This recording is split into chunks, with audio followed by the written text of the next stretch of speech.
అసలు పంచాయతీ వ్యవస్థ నిర్వీర్యమైపోయిన సమయంలో, పంచాయతీ ఎన్నికలంటే భయపడే సమయంలో, గత ప్రభుత్వ సమయంలో రోడ్ల మీదకి రావడానికి కూడా చాలా అనుభవం ఉన్న నాయకులు కూడా భయపడే పరిస్థితిలో ఉండి మిలిటరీలో పనిచేస్తున్న ఒక భర్తని రోడ్లు సరిగ్గా వేయక తన భర్తను కోల్పోయి గ్రామానికి భర్త ఆశయాల్ని ముందుకు తీసుకెళ్ళాలి అని చెప్పి కారుమంచి సంయుక్త గారు సర్పంచ్గా నిలబడి అత్యంత ప్రతికూల పరిస్థితుల్లో నిలబడి గెలిచిన తర్వాత నాకు నిజంగా గుండె కదిలించేసింది.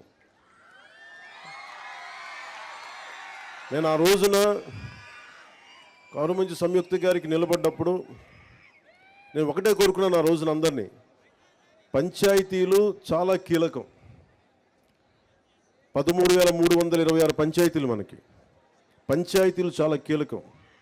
అందరూ గ్రామాలు వదిలేద్దాం, బయటికి వెళ్ళిపోదాం అనుకుంటారు. కానీ పంచాయతీని ఎవరైతే కీలకంగా పట్టుకుంటారో, పంచాయతీ కోసం ఎవరు నిలబడతారో వాళ్ళు ఈ దేశాన్ని కదిలించే నాయకులయ్యారు, మామూలు నాయకులు అవ్వలేదు. సో కారుమంచి సంయుక్త నాకు పట్టుదల చూసి ఇలాంటి ఆడబిడ్డలు రాజకీయాల్లో ఉండాలని మనస్ఫూర్తిగా కోరుకుంటే అది గెలిచి వచ్చిన తర్వాత నాకు చాలా చాలా ఆనందం వేస్తుంది. ఎక్కడ కూడా నేను రాజకీయాలకి అతీతంగా రాష్ట్రాభివృద్ధి కోసం, దేశాభివృద్ధి కోసం సంపూర్ణంగా ఆలోచించేవాడిని. 32 సంవత్సరాలుగా స్వాతంత్ర దినోత్సవ వేడుకలకు కానీ, గణతంత్ర దినోత్సవ వేడుకలకు కానీ 100 రూపాయలు, 200 రూపాయలు ఇచ్చేవాళ్ళు మైనర్ మేజర్ పంచాయతీలకి. అదే మన కృష్ణతేజ గారికి, కమిషనర్, ఇంకా మన పంచాయతీరాజ్ వారికి ఒకటే చెప్పాను, ప్రతి గ్రామానికి, పంచాయతీకి దేశభక్తి ఇక్కడి నుంచే రావాలి, బయటికి దేశభక్తి ఇక్కడి నుంచే ఉబ్బకాలి. ఏం చేద్దామంటే ఆ చర్చలో ఒకటే వచ్చింది, ముందు మన జాతీయ జెండాకి గుండెల నిండుగా శాల్యూట్ కొట్టే పండగ ఇది, మన త్యాగాలను గుర్తుపెట్టుకునే పండుగ ఇది. దీనికి ఎలా పెంచాలని ఆలోచించినప్పుడు మేమందరం నిర్ణయం తీసుకొని 100 రూపాయలని 10,000 రూపాయలు, 250 రూపాయలని 25,000 రూపాయలు చేసాం. ఇప్పుడు దాకా ఎవరు చెయ్యడానికి ఆలోచన రాలా. ఉన్న నిధుల్ని సంయుక్త గారు సర్పంచ్గా ఛార్జీ తీసుకున్న వెంటనే పనులు చేయిద్దాం, అందరూ గ్రామస్తులందరూ గెలిపించారని చూస్తే నిధులు వచ్చినాయి, నిధులు వెంటనే వెళ్ళిపోయినాయి అని చెప్పారు. సర్పంచ్లు అందరితో మాట్లాడారు. మేము రాజకీయాలకు అతీతంగా చేస్తాం అని చెప్పడానికి ఒకటే ఒక కారణం ఏంటంటే 13,326 పంచాయతీల్లో తెలుగుదేశం సర్పంచులు కానీ, జనసేన సర్పంచులు కానీ అందరూ కలిపితే 3వ వంతు ఉంటే ఎక్కువ. 70% అందరూ వైసీపీ తరఫున పోటీ చేసిన సర్పంచ్లే. అయినా కానీ వాటిని దాటి అన్ని పంచాయతీలకి 10,000 రూపాయలు, 25,000 రూపాయలు పంచాం. ఇది మా చిత్తశుద్ధి గ్రామాల వైపు, అంతేగాని ఎవరు దాన్ని అసారథ్యం వహిస్తున్నారు కాదు, మన గ్రామాలకి ఏం కావాలి అని ఆ చిత్తశుద్ధిని చూపించడానికి. అలాగే ఈ రోజున నాతో పాటు వేదిక మీద ఉన్న మైసూరావారిపల్లి సర్పంచ్ శ్రీమతి కె సంయుక్త గారికి, గౌరవ మంత్రివర్యులు రోడ్లు రవాణా శాఖ మార్చులు శ్రీ మండిపల్లి రాంప్రసాద్ రెడ్డి గారికి, రైల్వే కోడూరు గౌరవ ఎమ్మెల్యే శ్రీ ఆరవ శ్రీధర్ గారికి, తిరుపతి గౌరవ ఎమ్మెల్యే శ్రీ ఆరణి శ్రీనివాసులు గారికి, కేరళ నుంచి ఆంధ్రప్రదేశ్ బాగు కోసం తన వంతు కృషి చేయడానికి వచ్చిన ఐఏఎస్, సీనియర్ ఐఏఎస్ కృష్ణతేజ్ గారికి, అన్నమయ్య జిల్లా కలెక్టర్ చంకూరి శ్రీధర్ గారికి. ఆయన విచిత్రం ఏంటంటే ఇద్దరు ఆయన కేరళ నుంచి పర్మనెంట్గా ఆంధ్రాకి వచ్చేసారు. నాకు ఇందాక తెలిసింది. ఎంత ప్రేమ ఉండాలో చూడండి. అలాగే అన్నమయ్య జిల్లా joint collector Shri Adarsh Rajendran IAS గారికి, రాజంపేట సబ్ కలెక్టర్ శ్రీమతి నిధ్యాదేవి గారికి, అలాగే ఇక్కడ ఉన్న Shri B Mani MPTC railway Koduru గారికి, శ్రీమతి నూకా నందిని వార్డు మెంబర్ గారికి, వరిజేటి వెంకటాచలపతి గారికి, శ్రీమతి సాధు మునిమ్మ గారికి, శ్రీ సామ అమరావతి గారికి, మాదాసు శిరీష గారికి, వేదిక పైన నాయకులు తాతంశెట్టి నాగేంద్ర గారికి, జోగినేని మణి గారికి, వెంకటేష్ గారికి, పగడాల చంద్రశేఖర్ గారికి, వరికూట నాగరాజు గారికి, ఇతర సర్పంచులు మురళీధర్ గౌడ్ గారికి, జి సుబ్బారెడ్డి గారికి, ఎస్ సుబ్బారెడ్డి గారికి, శ్రీ సుబ్బారెడ్డి గారికి, శ్రీ కట్ట ఉమాదేవి గారికి, పోతురాజు నవీన్ గారికి, శ్రీనివాసులరెడ్డి గారికి, తిరుపాల్ కె గోవిందనాయుడు గారికి మనస్ఫూర్తిగా నా హృదయపూర్వక నమస్కారం. చెంగల్రాయుడు గారిని ఎలా మర్చిపోతామే, మీరు నాకు చెప్పాలి.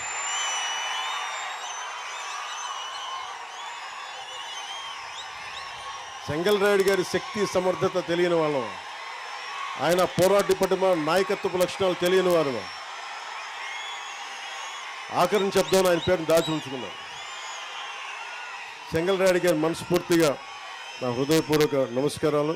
ఎందుకు ఇంతమంది పేర్లు చెప్పానంటే, ఎంపీటీసీ మెంబర్లు కానీ, వార్డు మెంబర్లు కానీ, సర్పంచులు కానీ, మీరందరూ ఒకరు ఎక్కువ ఒకరు తక్కువ కాదు, మనందరం ఆంధ్రప్రదేశ్ అభివృద్ధి కోసం పనిచేస్తున్నాం. మనందరం కూడా ఒకటే లక్ష్యం, ఆంధ్రప్రదేశ్ అభివృద్ధి. అలాగే స్వర్ణ పంచాయతీని చేసుకోవాలి, స్వర్ణ గ్రామాలు చేసుకోవాలి అనే కాన్సెప్ట్ తోటి ఇక్కడికి వచ్చాం. సో మీ అందరూ ఈ సభలో పాల్గొంటున్నందుకు మనస్ఫూర్తిగా నా హృదయపూర్వక ధన్యవాదాలు. ఇంకొక ఇద్దరు పేర్లు చెప్పడం మర్చిపోయాను, క్షమించాలి. రైల్వే కోడూరుని నియోజకవర్గం జనసేన గెలుపు కోసం ముందుండి నడిపించిన రూపానంద రెడ్డి గారికి నా ప్రత్యేక ధన్యవాదాలు, కృతజ్ఞతలు.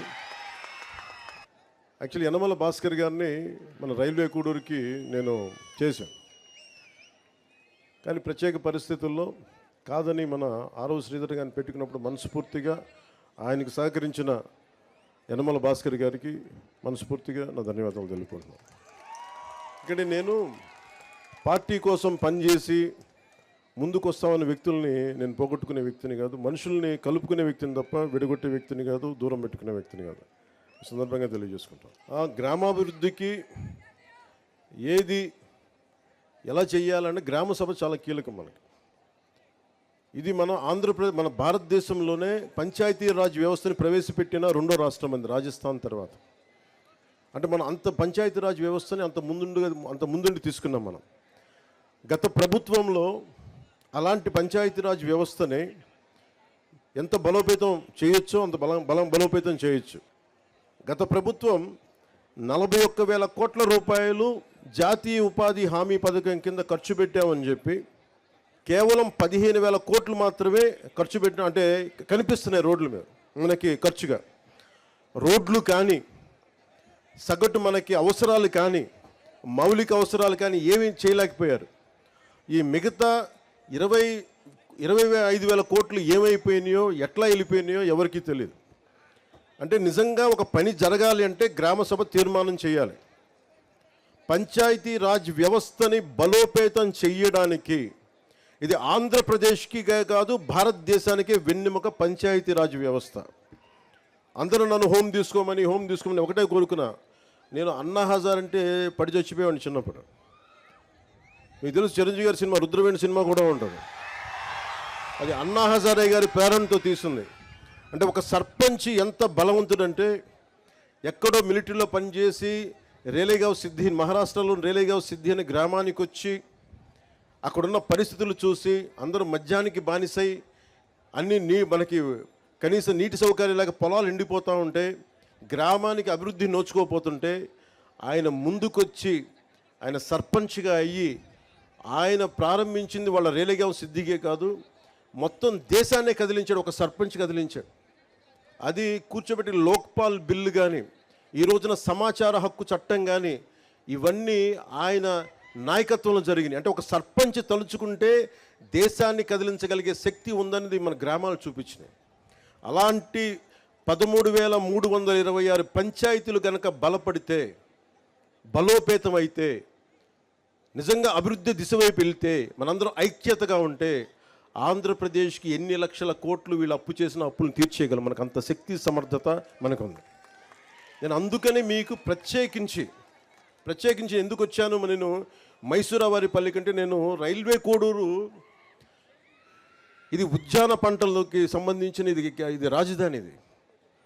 ఇక్కడ నేను చాలాసార్లు ఇక్కడి నుంచి మామిడి చెట్లు తీసుకెళ్తే రుచి వస్తుందని చెప్తుంటాను. నేను అదే చెప్తున్నాను, ఇక్కడి నుంచి రుచి రాదు. ఈ నేల తాలూకు సారం ఇది, ఈ నేల తాలూకు విశిష్టత.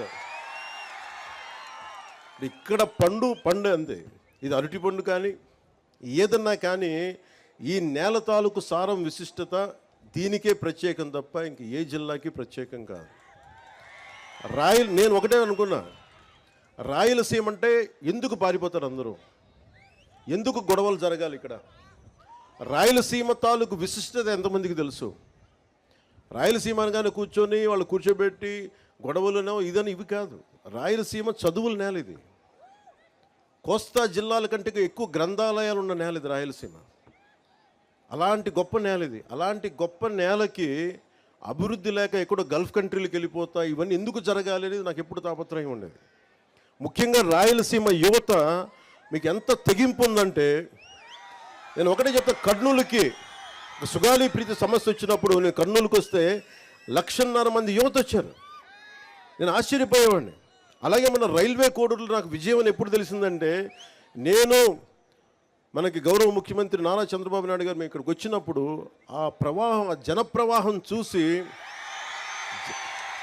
జన సునామీ చూసి మనం ప్రభుత్వాన్ని స్థాపిస్తున్నామని నాకు బలమైన భావన కలిగింది. అది ఎందుకంటే మీలో అంత శక్తి ఉంది, అంటే అంత పోరాట పటిమ ఉంది. నేను మీకు చేయగలిగేది ఏంటంటే, మీరు నా కోసం రోడ్ల మీదకి వచ్చారు, నా ప్రభుత్వం కోసం నేను అండగా నిలబడ్డారు. మేము చేయగలిగేది మీకోసం నిరంతరం పనిచేయటమే. మేము పారిపోట్ల బాధ్యతల నుంచి అద్భుతాలు చేయడానికి చేతిలో మంత్రదండం లేదు, కానీ గుండెల నిండా కమిట్మెంట్ ఉంది, పని చేస్తాం. నేను చాలా సభల్లో చెప్పాను, శ్రీ నారా చంద్రబాబు నాయుడు గారి అనుభవం ఎందుకు రాష్ట్రానికి అవసరమని చూస్తే, ఇన్ని అప్పుల్లో ఉండి ఎన్నిసార్లు రివ్యూ చేసినా డబ్బులు లేవు ఏ అకౌంట్స్లో కూడా, కానీ ఆయన అనుభవం వల్ల ఫినాన్స్ మేనేజ్మెంట్ చాలా బాగా తెలుసు కాబట్టి ఇన్ని లక్షల మందికి మొదటి తారీఖునే ఆయన పెన్షన్లు ఇవ్వగలిగారు. అది ఆయన అనుభవం. నాకు ప్రజాదరణ ఉండొచ్చేమో, కానీ పరిపాలన అనుభవం లేదు.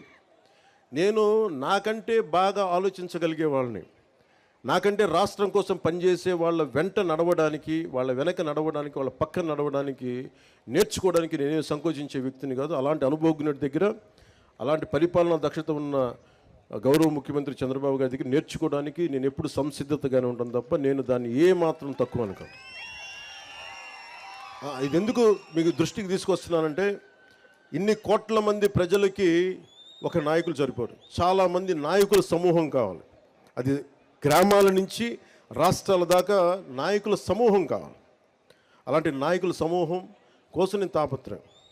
నేను మీకు ఒకటే విన్నవించుకుంటామన్నా, ఇది ఈ రోజున రైల్వే కోడూరు కోసం ఒక్కటే పెట్టింది కాదు, ఒక మైసూరావారిపల్లి కోసం పెట్టింది కాదు, ప్రత్యేకించి రాయలసీమ జిల్లా, మన రాయలసీమ వాసులందరికీ నేను మాటిస్తున్నా, మీకోసం ఒక కూలీలాగా పనిచేయడానికి నేను సంసిద్ధంగా ఉన్నాను. మీకు కష్టం వస్తే, నేను ఆ రోజున అన్నమయ్య పింఛాడాం తెగిపోతే ఆ రోజు నేను ఎంత బాధపడ్డానో తెలిసి డ్యామ్ తెగుతుందని తెలిసి కూడా ఇసుక కోసం అంతమంది అన్ని పశువులు, అంత ఆస్తి నష్టం, అన్ని ప్రాణాలు పోయారు జస్ట్ ఇసుక కోసం. తెలిసి కూడా ఇసుక తవ్వుకోవడం కోసం డ్యాము నిండిపోతుంది, తెగుతుంది, కట్ట తెగుతుందని కూడా వదిలేశారు. నాకు బాధ్యత, నాకు నిజంగా ఆ రోజున ఎంతమంది యువత వచ్చి బాధపడతా ఉంటే నాకు అనిపించింది, నిస్సహాయత అనిపించింది నాకు. అరే, నా చేతిలో కనుక అధికారం ఉంటే ఏదన్నా చేసేవాడిని.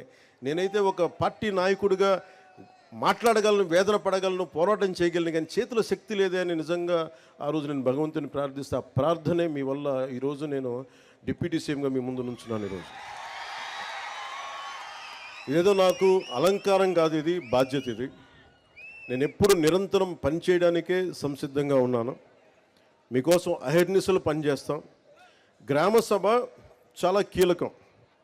ఇందాక సంయుక్త గారు మాట్లాడుతుంటే గ్రామానికి ఎంత ఖర్చు అయింది, ఎంత డబ్బు వచ్చింది, ఏ హెడ్స్ మీద ఖర్చు పెట్టామని ఎలా చెప్పారు, అన్ని ఇది మీకు తెలిసి ఈ రోజున ఈ గ్రామ సభ కనుక మైసూరావారిపల్లి సమస్య, మైసూరావారిపల్లి గ్రామం ఖర్చులు రాష్ట్రమే కాదు ప్రపంచంలోనే ఎక్కడ తెలుగువాడున్నా వాళ్ళకి అర్థమవుతుంది. అంటే ఒక నిజంగా పారదర్శకత, జవాబుదారీతనం అంటే ఇదే. ఆవిడ క్లీన్గా చెప్పారు. అలాంటిది మీకు దాదాపు 41,000 కోట్లు ఖర్చు పెట్టారు. మన డబ్బు అది. గత ప్రభుత్వ నాయకులు డబ్బు కాదు, మన డబ్బు అది, మన శ్రమ, మన రక్తం ధారపోస్తే వచ్చిన డబ్బు అది.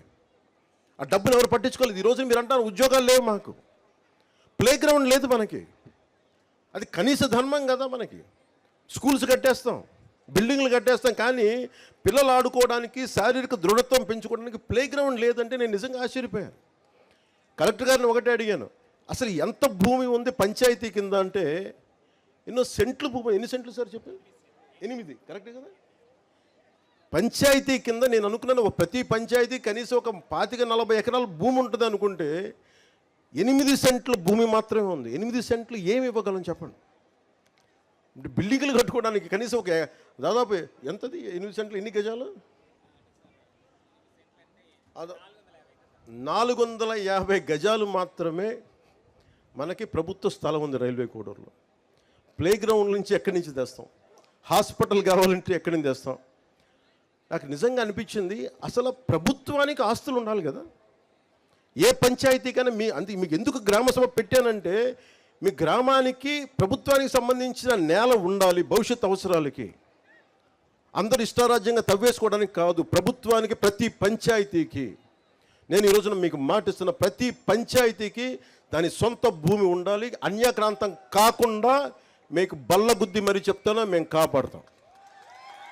అవసరమైతే ప్రభుత్వ భూముల్ని కబ్జా చేసే వాళ్ళకి ప్రత్యేకంగా కొత్త గుండా యాక్ట్ కూడా ఓపెన్ చేస్తాం.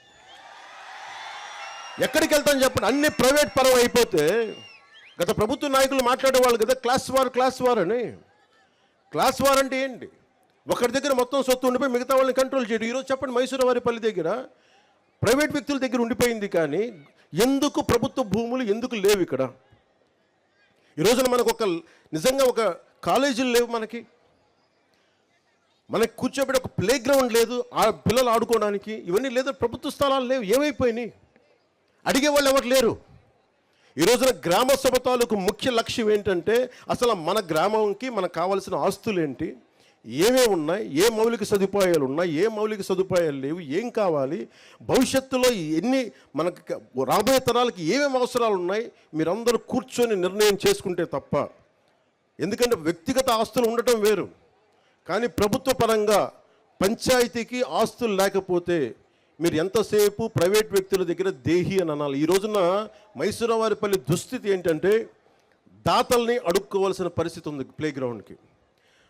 ఇది బేసిక్ కాన్స్టిట్యూషనల్ రైట్. ఇది ఒక బిడ్డ ఆడుకునే హక్కు, చదువుతో పాటు ఆడుకునే హక్కు ఉంది. ఆ హక్కు కోసం ప్లే గ్రౌండ్స్ లేవు. నేను మీకు మాటిస్తున్నా, దాతలు కనుక ముందుకొస్తే నేను డిప్యూటీ సీఎం ఆఫీస్ నుంచి నేను ప్రత్యేకంగా నిధులు సమకూర్చుకొని ఇక్కడ ప్లే గ్రౌండ్ ఏర్పాటు చేసే బాధ్యత మేము తీసుకుంటాం. అయితే నాకు కొంచెం దాతలు ముందుకు రావాలి. మనకి కోల్డ్ స్టోరేజ్ కావాలి. ఇక్కడ చుట్టుపక్కల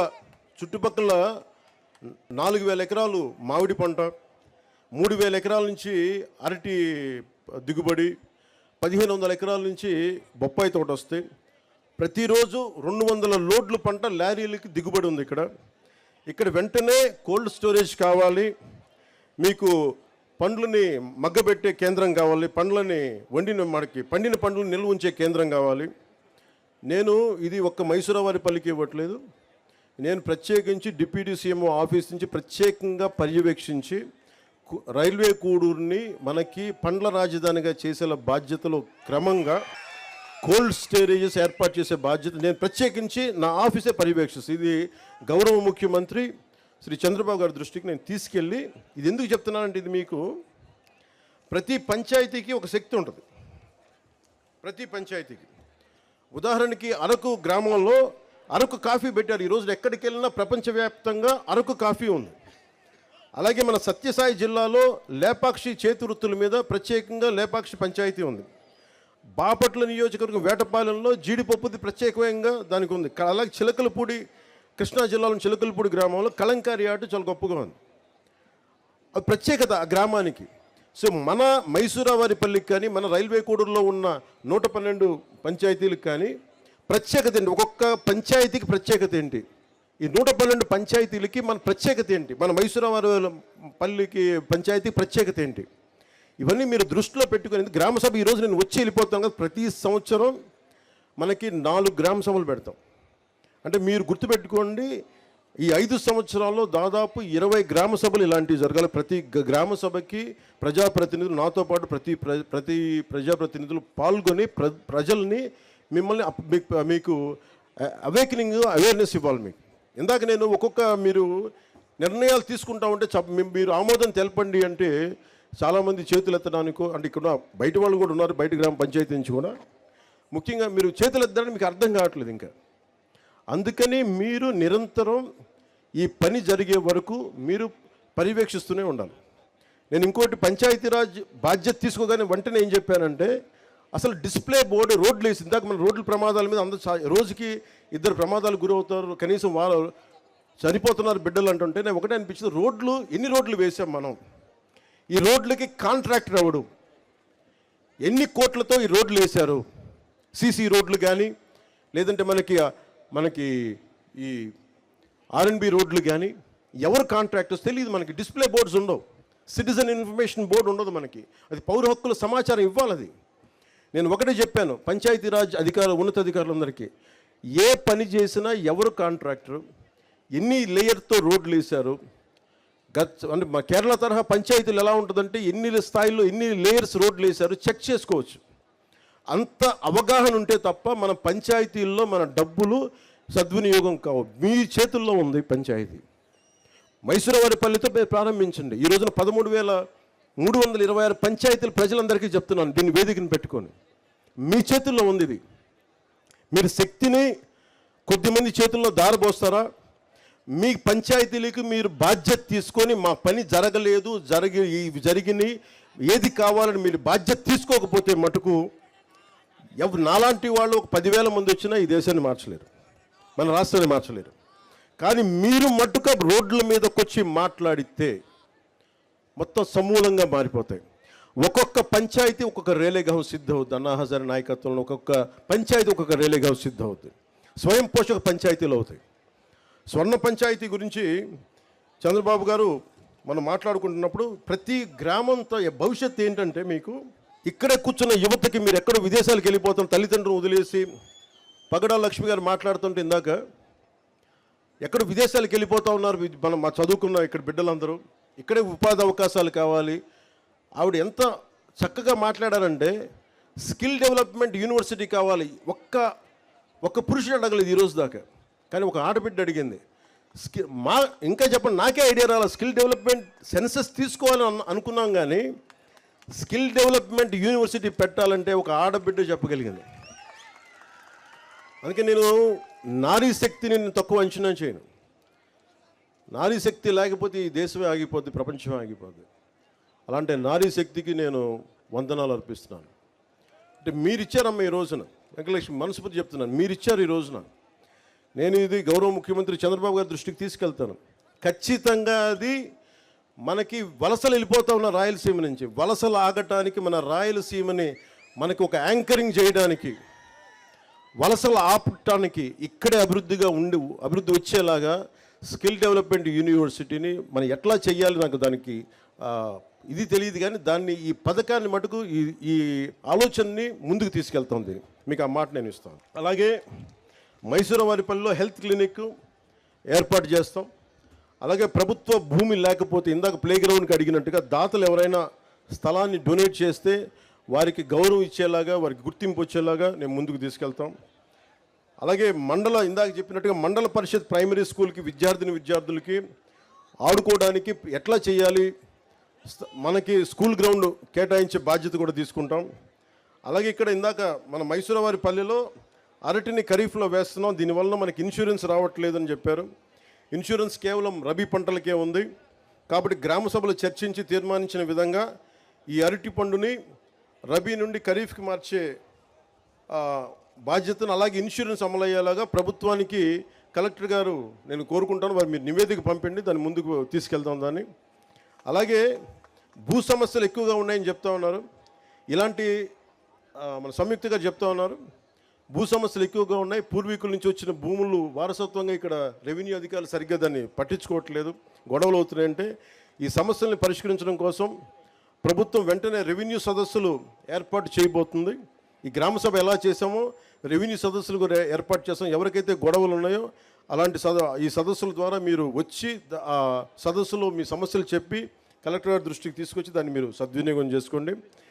అలాగే అవసరమైతే కలెక్టర్ గారు ప్రత్యేకంగా సబ్ కలెక్టర్ గారితో ఇక్కడ ప్రత్యేక రెవెన్యూ కోర్టుని ఏర్పాటు చేస్తారు. ఆ రెవెన్యూ కోర్టుని ఏర్పాటు చేసే పరిస్థితిని తీసుకొచ్చి ప్రతి సమస్యకి క్షుణ్ణంగా పరిశీలించి న్యాయం చేస్తాం. అలాగే వెరైటీస్ గనులు ఇక్కడ ఉన్నాయి. దాదాపు ప్రపంచంలో 90% నిల్వలు ఇక్కడే ఉన్నాయని చెప్తూ ఉంటారు. కానీ దురదృష్టవశాత్తు ఇక్కడ ప్రతి గ్రామంలోనే మనకి 30-40 మంది యువత ఉన్నారు, బీటెక్లు చదివి డిగ్రీలు చదివి ఉద్యోగాలు లేవని. గత ప్రభుత్వం మీకు ఏం చెప్పారు? 70% స్థానికులకే ఉద్యోగాలని చెప్పారు, ఉపాధి అవకాశాలని చెప్పారు. వేరే జిల్లాల నుంచి రాకూడదు, వేరే రాష్ట్రాల నుంచి రాకూడదని నా ఉద్దేశం కాదు, కానీ ఇక్కడ ప్రాధాన్యత ఇవ్వాలి. అది 70% ఇస్తామా, 80-30% ఇస్తామా, ఎంతో శాతంగా నాకు తెలియదు, కానీ దాని గురించి ప్రత్యేక దృష్టి పెట్టాలి. ఖచ్చితంగా ఇక్కడ స్థానికంగా ఉన్న యువతకి ఉపాధి అవకాశాలు లభించేలాగా, అది వెరైటీస్లో కానీ లేదంటే ఇక్కడ వచ్చే పరిశ్రమల్లో కానీ ఏదైనా సరే ముందు స్కిల్స్ డెవలప్మెంట్ ఎన్హాన్స్ చేసి ద్విగుణీకృతం చేసి మీకు ఉద్యోగ అవకాశాలు రావాలి. దాని చొరవ తీసుకుంటాం. అలాగే ఏపీ ప్రత్యేకించి వెరైటీస్కి సంబంధించి ఏపీ మినరల్ డెవలప్మెంట్ కార్పొరేషన్ వారితో ఒక చర్చను ఏర్పాటు చేస్తాం, ఎస్పెషల్లీ ఉపాధి అవకాశాల గురించి. ఆ దిశగా కలెక్టర్ గారిని కూడా మీరు ఒకసారి దృష్టి పెట్టండి దీని మీద. ఎందుకంటే యువతకి అన్రెస్ట్ రాకూడదు. వారి అంటే ఎక్కడి నుంచి వచ్చిన యువత అయినా కానీ అందరూ బాగుండాలని కోరుకునేవాడిని తప్ప ప్రత్యేకించి స్థానికంగా మనకు వెరైటీస్ ఇక్కడుండి మన ఉపాధి లభించట్లేదనేది కోపం మంచిది కాదు. దాని మీద ప్రత్యేకంగా నేను కలెక్టర్ గారి దృష్టికి తీసుకెళ్ళి భవిష్యత్తులో మీరు ఏదైనా అవసరమైతే నా డిప్యూటీ సీఎంఓ ఆఫీస్ దృష్టికిను సీఎంఓ ఆఫీస్ దృష్టికి తీసుకురండి, దాన్ని ముందుకు తీసుకెళ్తాం. పంచాయతీ ఆస్తి 8 సెంట్లని తెలుసుకొని నాకున్న భూమిలో 10 సెంట్లు ఇస్తానని ముందుకు వచ్చిన రైతు కారుమంచి నారాయణ గారికి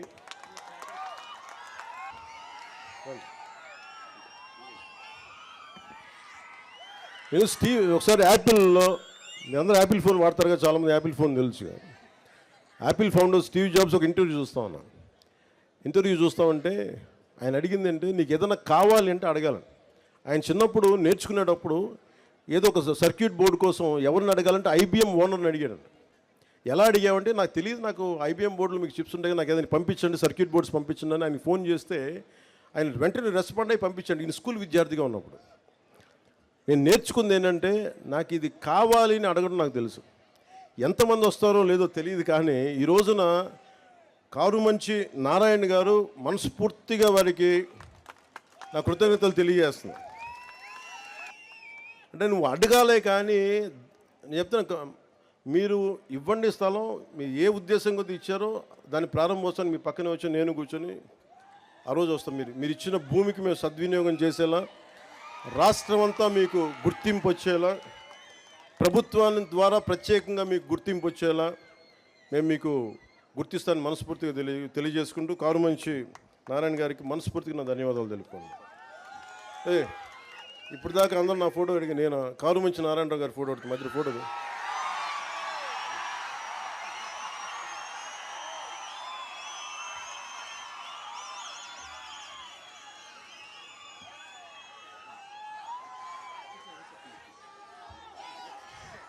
నీకు ఏదైనా కావాలంటే అడగండి, అడగడం నేర్చుకోండి. ఇస్తారా లేదా పక్కన పెడితే నిజంగా మనసు కదిలితే, మన సంకల్పం మంచిదైతే, మన సంకల్పం 10 మందికి మంచి జరుగుద్దంటే చాలామంది దాతలు ముందుకు వస్తారు. అలాగే కొద్దిమందికి ప్రత్యేకించి గృహాలు లేవని చెప్పారు. ఆ గృహాలను కూడా ఏర్పాటు చేయమని కలెక్టర్ గారిని దృష్టికి తీసుకొస్తా ఉన్నాం. అలాగే ప్రత్యేకించి ఇది స్వర్ణ పంచాయతీని ఎందుకు పెట్టామంటే భవిష్యత్తులో ఇది సెల్ఫ్ గవర్నింగ్ యూనిట్. దీనికి ఇదే పరిపాలన చేసుకునే, స్వయం శక్తి పరిపాలన చేసుకోగలిగే శక్తి ఉండేలాగా. అంటే ఎక్కడో హైదరాబాద్కి వెళ్ళడం, ఎక్కడో కూర్చోబెట్టి మనం బెంగళూరుకి వెళ్ళడం కాకుండా మన రైల్వే కూడూరులో మన 112 పంచాయతీల్లో వేరే చోటకి వెళ్ళకుండా, అంటే ఇక్కడే సైబర్ నెట్ కనెక్టివిటీ, గ్రామాల్లో బ్రాడ్బ్యాండ్ కల్పన, ఫైబర్ ఆప్టిక్స్ ద్వారా గ్రామాలను డిజిటల్ భారత్ వైపు మనం అడుగులేస్తా ఉన్నాం. ఇది విద్యార్థులకి నైపుణ్యానికి భాష అడ్డంకి కాకూడదు. నాకు ఇంగ్లీష్ తెలియకపోతే మనం ఏం చేయలేమని కాకుండా 2.7 లక్షల గ్రామాల తమ ప్రాంతీయ భాషలో సాఫ్ట్వేర్ ఉపయోగించుకునే అవకాశం స్వాతంత్ర దినోత్సవం రోజున ప్రధానమంత్రి శ్రీ నరేంద్ర మోదీ గారు కల్పించారు. దీనిని మన రాష్ట్రంలో కూడా అనేక పంచాయతీలు లబ్ధి పొందే అవకాశం ఉంది. కూటమి ప్రభుత్వంగా ఎన్నికల సమయంలో చెప్పిన పంచాయతీరాజ్ డిక్లరేషన్ని సంపూర్ణంగా అమలు పరుస్తాం. అలాగే ప్రత్యేకించి కలెక్టర్ గారు కానీ పంచాయతీరాజ్ కమిషనర్ గారు కానీ అందరూ నాయకులు కూడా ఒకటే అడుగుతూ ఉన్నారు. 50% మహిళా జనాభా మన దేశంలో, అతిపెద్ద ప్రజాస్వామ్యంలో ఉన్న మన దేశంలో 50% మహిళలు. ఈ దేశ రాష్ట్రపతి మహిళ. అలాంటి మహిళలకి ఉమెన్ ఫ్రెండ్లీ ఉండేలాగా ఏ సచివాలయాలకు వెళ్ళినా ఆడబిడ్డలకి భయం లేకుండా వెళ్ళగలగాలి. కేవలం సభలంటే మగవాళ్ళు రావడం కాదు, ఆడబిడ్డ 50% ఉన్న ఆడబిడ్డలు బయటకు వస్తేనే ఈ దేశం బాగుపడదు. అందుకని మీకోసం ప్రత్యేకించి గ్రామ సచివాలయాల్లో మీరు ధైర్యంగా బయటకు వచ్చి మీ సమస్యలను చెప్పుకునేలా, మీ నాయకులకి మీరు సమస్యలు విన్నవించుకునేలా మీకు అలాంటి వాతావరణం ఏర్పాటు చేస్తామని మనస్ఫూర్తిగా అందరికీ ఇక్కడ నేను ఆదేశిస్తున్నాను.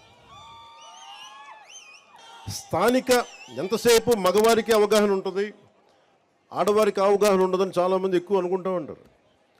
పగడాల వెంకటలక్ష్మి గారిని గుర్తుంది, మాకు కూడా రాని ఐడియా, మేము సమాజం కోసం ఆలోచించి మాకు కూడా రాకుండా ఒక విశ్వవిద్యాలయం కావాలి, ఒక స్కిల్ డెవలప్మెంట్ అంటే అలాంటి మహిళలు ముందుకు రావాలి. ఎందుకంటే స్థానిక ప్రాధాన్యతలను అర్థం చేసుకుని సంపూర్ణ అవగాహన ఉండి అలాంటి మహిళలకి ముందుగా వారిని ముందు వరుసలో కూర్చోబెట్టి వారి అభిప్రాయాలు తీసుకోవాలని కూడా నేను గ్రామ సచివాలయాలకి తెలియజేసుకుంటా ఉన్నాను. భగవంతుడు నాకు ఒక సినిమా నటుడిగా మీ అందరి గుండెలో స్థానం పొందే అవకాశం కల్పించాం. చాలా ఆనందం నాకు. కానీ అది నా డబ్బు సంపాదనకు, నా పేరుకో, నా కుటుంబానికి అయితే నాకు ఎప్పుడు ఆనందం కలగాలి. అంటే మీరు కూడా సినిమాని సినిమాగానే చూడండి, సినిమాని మీద అభిమానాన్ని సినిమాగానే చూడండి. కానీ సినిమా వేరు, రాజకీయాలు వేరు. సినిమా వేరు, ప్రజాస్వామ్యం వేరు. సినిమా అనేది ఒక కళ, మన జీవితంలో సాధించలేని అనుకునే చేసేది సినిమా. సినిమాలో ఇదే సినిమా నేను చెయ్యాలి అంటే ఒకడు వచ్చి ఓడిపోయి తిరిగి వచ్చి ఉప ముఖ్యమంత్రి అయితే ఒక కథ చెప్పడానికి 2.5 గంటలు చాలు. ఒక 3 గంటలు సినిమా తీసేసి అయిపోద్ది. నిజ జీవితంలో అలా ఉండదు కదా. తిట్లు తినాలి, తన్నులు తినాలి, అసలు ఉంటారో లేదో తెలియదు.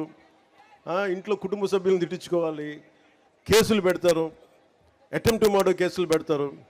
ఇంత కష్టాల మధ్యలో ఒక దశాబ్దం పడుతుంది. దశాబ్దాన్ని 2.5 గంటలు కుదించి సినిమా తీసేయచ్చు.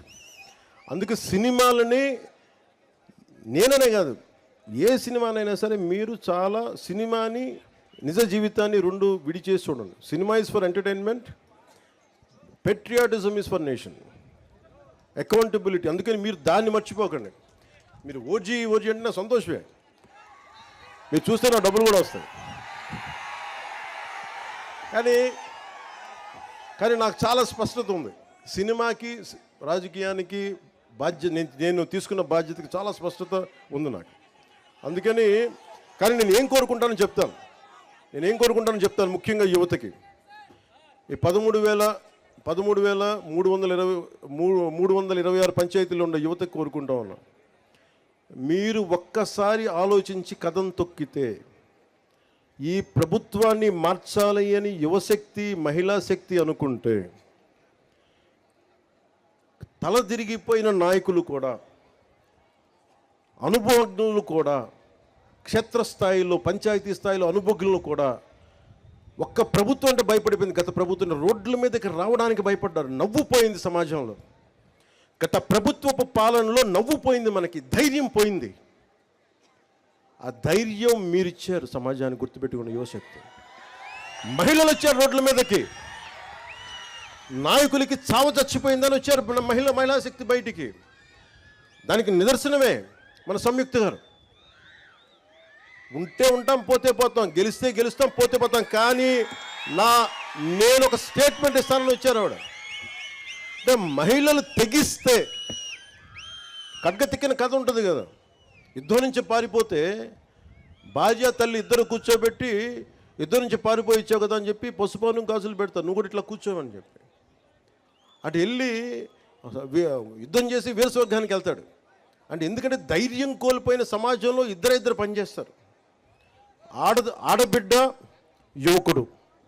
గత ఎన్నికల్లో మీరు ఏం చేసి చూపించారంటే ఇంక ఎప్పటికీ ప్రజాస్వామ్యం ఆంధ్రప్రదేశ్లో ఉండదు, ఎప్పటికీ గత ప్రభుత్వం ఉండేలాగా 30 ఏళ్ళు ఉంటుంది అనుకున్న సమయంలో 151 అసెంబ్లీలు, దాదాపు 20 పైగా 30 పైగా మనకి రాజ్యసభ పార్లమెంట్ సభ్యులు ఉన్నది 11 మంది సభ్యులకి తీసుకొచ్చారు, 4 ఎంపీలకి పట్టుకొచ్చారంటే ఇది మీ సంకల్ప బలం. మాలాంటి వాళ్ళు పోరాటం చేస్తుండొచ్చు, చంద్రబాబు గారు లాంటి అనుభవజ్ఞులు రోడ్ల మీదకి వచ్చి పోరాటాలు చేస్తుండొచ్చు, కానీ మా లాంటి వాళ్ళందరికీ కూడా మీరు వెనక రాకపోతే, యువత మహిళా శక్తి లోపల ఉండి ఇది మారాలని మీరు అనుకోకపోతే ఇంత అపూర్వమైన 164 అసెంబ్లీలు మేము గెలిచే వాళ్ళం కాదు. మీరు అనుకోకపోతే,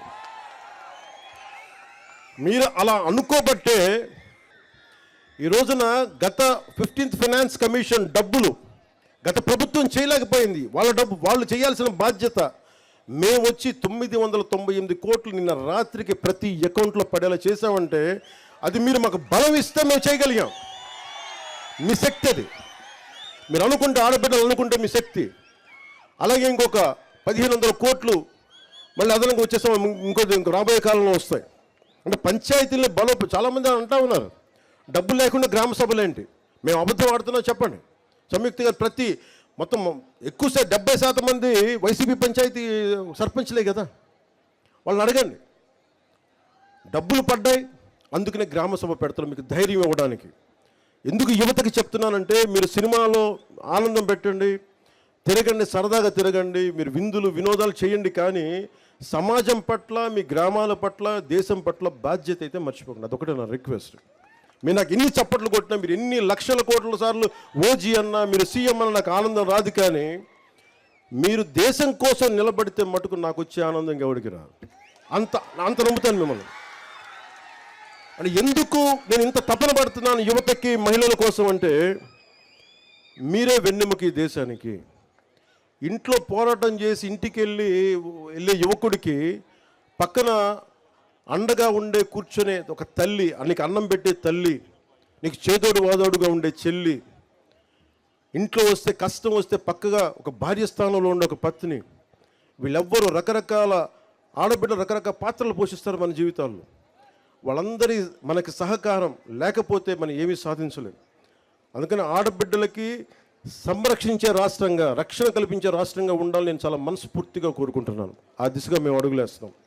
ఇది ప్రత్యేకించి ఇది చెప్పి నేను ముగిస్తాను. ఎందుకు ముఖ్యంగా యువతకి, మహిళలకి, మీరందరూ కారు మంచి సంయుక్త గారిని, రాష్ట్రానికి, దేశానికి రాష్ట్రపతి గారు ద్రౌపది ముర్ము గారిని మీరు ప్రేరణగా తీసుకొని మహిళలు ముందు మీ గ్రామ స్థాయిలో, మీ పంచాయతీ స్థాయిలో మీరు బయటికి రండి. సమస్యల మీద మీరు నిలదీయండి. మీకు ఇన్ఫర్మేషన్ బోర్డు ఉంటుంది ప్రతి పంచాయతీలో, ఈ పనులు ఉన్నాయి, ఈ పనులు బోర్డులు కనిపించాలి. డిస్ప్లే బోర్డు పెట్టమని చెప్పి మన పంచాయతీరాజ్ కమిషన్ కృష్ణతేజ గారికి తెలియజేయడం జరిగింది. అదే ఆయన మొత్తం డిపార్ట్మెంట్ అంతా దాన్ని తెలియజేస్తారు మీకు. మీరు ప్రత్యేకంగా చూస్తూ ఉండండి. 2, యువతకి ప్రతి ఒక్కరు పెద్దోళ్ళు అయిపోతారు, నాతో సహా. నేను ఇంకో కొన్ని సంవత్సరాలు పని చేయగలనేమో, కొన్నిసార్లు నాకు ఇంట్రెస్ట్ రాకపోవచ్చు, కానీ నేను వచ్చే తరం నాయకుల్ని రెడీ చేయడానికి పంచాయతీలే పట్టుకొమ్మలు గుర్తుపెట్టుకోండి. మీరే రావాలి బయటికి. నేను ఒక 20 సంవత్సరాలు పనిచేస్తాను. 20 సంవత్సరాల తర్వాత ఇప్పుడున్న 15 ఏళ్ళు, 18 ఏళ్ళు, 20 ఏళ్ళ యువకుడు బయటికి రావాలంటే నాలాంటి వాడికి 15 సంవత్సరాలు పట్టింది. సినిమాల్లో 20 ఇయర్స్ పనిచేసి ఇంకో 15 సంవత్సరాలు రాజకీయాల కింద మీద పడితే ఒక చిన్నపాటి ఒక విజయం లభించింది. 21 సీట్ల విజయం లభించింది అవుట్ ఆఫ్ 175. అని అంత నలగాల్సి వచ్చింది. అలాంటిది ప్రతి ఒక్కళ్ళు కూడా నలగందే, అనుభవం రాందే మీరేం చేయలేరు. సో మీరు కూడా ప్రతి ఒక్కళ్ళు ఒక ఉదాహరణ చెప్తాను. బెంగాల్ డివిజన్ టైంలో 1906లో లార్డ్ కర్జన్ వైస్రాయ్గా ఉన్నప్పుడు 1906లో బెంగాల్ డివిజన్ జరిగినప్పుడు ఆ రోజున అందరూ నాయకులు అడ్డుపడ్డారు. బెంగాల్ డివిజన్ ఆపేశారు ఒక రాష్ట్ర విభజనకి బ్రిటిష్ కాలంలో. మళ్ళీ దేశం పాకిస్తాన్గా, ఇండియాగా విడిపోతుంటే, దాన్ని జరిగిపోతుంటే పటేల్ గారిని అడిగారండి, మీరు ఎందుకు ఒక రాష్ట్ర విభజన, బెంగాల్ విభజన జరుగుతుంటే మీరు అందరూ నిలబడ్డారు, ఆప్ చేశారు, కానీ భారతదేశం 2 ముక్కలుగా విడిపోతుంటే మీరు ఎందుకు ఏం చేయలేదంటే, వృద్ధాప్యం వచ్చేసింది, పోరాట పటిమ తగ్గిపోయింది, అందువల్ల మేము వదిలేయాల్సి వచ్చిందని. అందుకని చెప్తున్నాను, ముందస్తుగానే పంచాయతీల నుంచి మీరు నాయకత్వాన్ని పెంపొందించుకోండి. భవిష్యత్తులో మీరే నాయకులు కండి. 13,326 పంచాయతీల నుంచి కొత్త నాయకులు రావాలి. నాయకులు రావాలంటే గ్రామ సభల్లో మీరు బాధ్యత తీసుకోండి. మీరు మహిళల్ని, మీరు యువత కలుపుకొని మీరు బాధ్యత తీసుకుంటే తప్ప గ్రామాలు పచ్చగా కనిపించవు. అందుకని దయచేసి ఈ గ్రామ సభని ఏదో తూతు మంత్రంగా కాకుండా నిజంగా ప్రేరణగా తీసుకొని 13,326 పంచాయతీలో ఉన్న యువకులు, మహిళలు, అనుభవజ్ఞులు ప్రతి ఒక్కరూ గ్రామాభివృద్ధి దిశ వైపు అడుగులు వేయాలని మనస్ఫూర్తిగా కోరుకుంటూ సెలవు తీసుకుంటాను. దీన్ని సహకరించిన జిల్లా ఎస్పీ గారికి, సుబ్బారాయుడు గారికి, మన తిరుపతి జిల్లా సుబ్బారాయుడు గారికి, మన విద్యాసాగర్ గారికి, మన జిల్లా ఎస్పీ విద్యాసాగర్ గారికి, కలెక్టర్ గారికి పేరు పేరున అందరికీ, జాయింట్ కలెక్టర్స్ అందరికీ పేరు పేరున ధన్యవాదాలు తెలుపుకుంటూ, వేదిక పైన ఉన్న నాయకులందరికీ మరోమారు ధన్యవాదాలు తెలుపుకుంటూ సెలవు తీసుకున్నాను.